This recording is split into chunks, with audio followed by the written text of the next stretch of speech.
भगवान कहते हैं, युद्ध में भी मेरा स्मरण कर।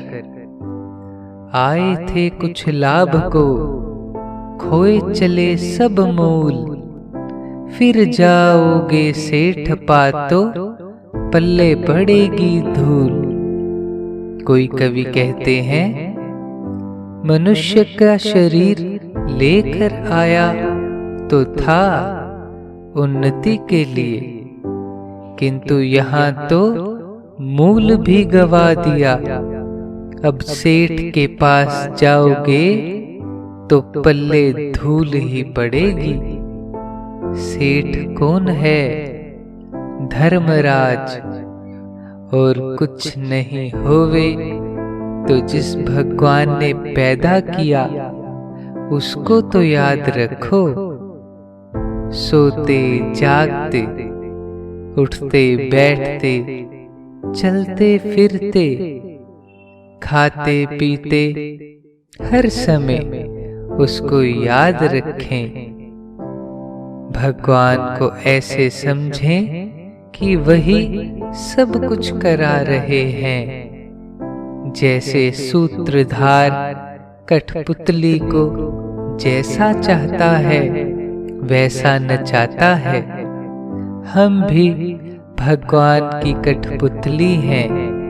जो नित्य निरंतर स्मरण करता है उसका उद्धार अवश्य होता है।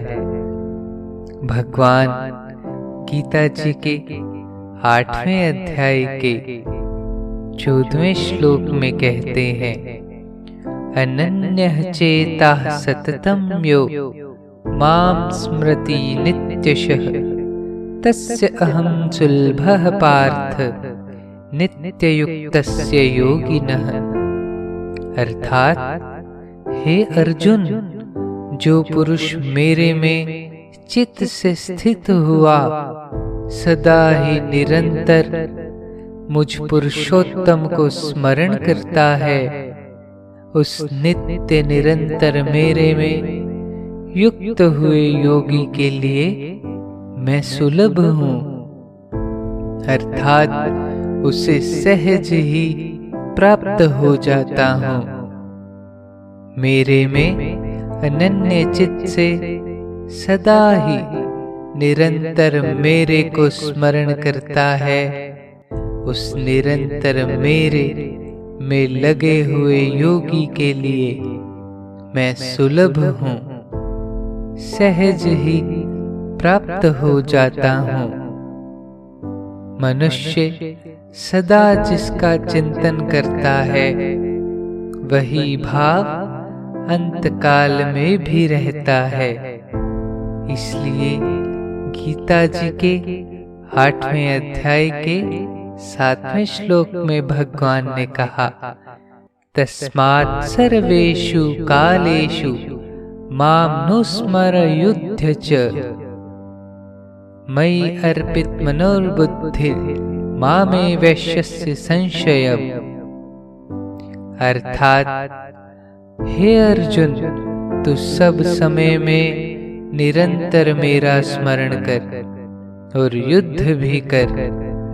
इस प्रकार मेरे में अर्पण किए हुए मन बुद्धि से युक्त हुआ निसंदेह मेरे को ही प्राप्त होगा। इस न्याय के अनुसार सदा जो स्मरण करता है तो विशेष अभ्यास होने से अंत समय में भी वही याद आता है। इसलिए हे अर्जुन, सब काल में मेरा स्मरण कर और मन बुद्धि मेरे में लगा दे। भगवान कहते हैं, एक क्षण भी मेरे को नहीं भुलाना चाहिए, चाहे प्राण चले जाएं। उनसे प्रार्थना करें कि हे भगवान, आप सब कुछ करो, प्राण भी ले लो, किंतु आपका भजन ध्यान न छूटे। हे हरि, हे गोविंद, हे दीन बंधु, आपसे यही याचना है कि आपका भजन ध्यान ना छूटे। दूसरे नंबर की बात है सत्संग, साधु पुरुषों का, महात्माओं का संग। तीसरा है वैराग्य, संसार की आसक्ति का त्याग बहुत जरूरी है। काम क्रोध लोभ का त्याग भी बहुत जरूरी है। गीता जी के 3 अध्याय के 37वें श्लोक में आया है, काम एष क्रोध एष रजोगुण समुद्भव महाशनो महापाप्मा विद्येनमिह वैरिणम। अर्थात श्री भगवान बोले, हे अर्जुन, रजोगुण से उत्पन्न हुआ यह काम ही क्रोध है। यह बहुत खाने वाला अर्थात अग्नि के समान, भोगों से कभी न तृप्त होने वाला और बड़ा पापी है। इसको ही तू इस विषय में वैरी जान। संसार के जितने पदार्थ हैं उनसे घृणा करके त्याग दें और इंद्रियों को वश में करें। गीता जी के 5वें अध्याय के 22वें श्लोक में आया, ये ही संस्पर्शजा भोगा दुख योन्य एवते आद्यन्तवन्तः कौन्तेय न तेषु रमते बुद्धः। अर्थात जो ये इंद्रिय तथा विषयों के संयोग से उत्पन्न होने वाले सब भोग हैं, वे यद्यपि विषयी पुरुषों को सुख रूप भासते हैं, तो भी दुख के ही हेतु हैं और आदि अंत वाले अर्थात अनित्य हैं।